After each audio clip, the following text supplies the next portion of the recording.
तुम्हालाही तुमचे पैसे सुरक्षित ठेवायचे असतील, पण त्यावर एक निश्चित प्रकारचं व्याज हवं असेल, तर बॉन्ड्स काय आहेत हे आपल्याला समजून घेणं गरजेचं आहे. बॉन्ड्स म्हणजे एक प्रकारचं कर्ज. जेव्हा सरकारला किंवा कंपन्यांना पैशांची गरज असते आणि हे पैसे ते लोकांमार्फत जेव्हा घेतात, तर ते बॉन्डच्या स्वरूपात घेतले जातात आणि याच्यासाठी ती आहे ते आपल्याला एक निश्चित प्रकारचं परतावा देतात. यालाच इंटरेस्ट बोललं जातं. हे बॉन्ड्स जे आहेत ते 90 दिवसांपासून 3 महिने, 6 महिने, 1 वर्षांचे असं जास्तीत जास्त 30 वर्षांपर्यंतचे बॉन्ड्स जे आहेत ते तयार केलेले जातात.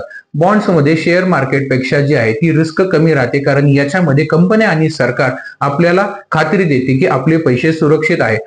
आपल्याला जर बॉन्ड्स विकत घ्यायचे असेल तर आपण ते कोणत्याही ब्रोकरच्या डीमॅट अकाउंटवरनं खरेदी करू शकतो. तिथे आपल्याला सर्व प्रकारचे बॉन्ड्स जे आहेत ते दिसणार आहेत. जर आपल्याला आपल्या गुंतवणुकीवर एक निश्चित आणि जास्त रिटर्न देणारा परतावा पाहिजे असेल, तर बॉन्ड्स हा एक उत्तम पर्याय आपल्यासाठी आहे.